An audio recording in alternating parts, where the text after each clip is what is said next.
are some big milestones you can expect from kids who are in nursery school. Don't be surprised if they develop a rich fantasy life and even an imaginary friend.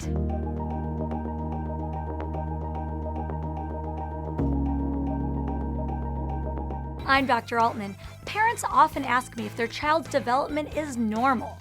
Kids develop at different rates, and normal is a pretty wide spectrum. Here are some big milestones you can expect from kids who are in nursery school.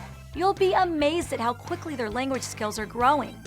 Most 3-year-olds have over 700 words in their vocabulary. They also start to use more complex sentences and tell stories. And they're beginning to grasp basic grammar too. Kids this age can follow rules and are less likely than toddlers to act on impulses.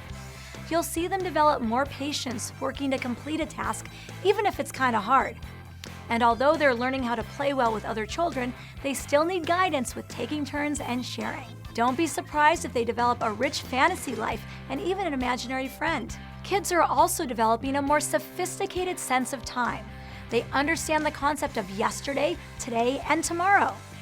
Finally, kids are starting to dress themselves at this age. Your child may put on her own shoes, but not necessarily on the right foot. That comes next. I'm Dr. Altmann. For more ways to raise happy, healthy kids, check out all our smart tips.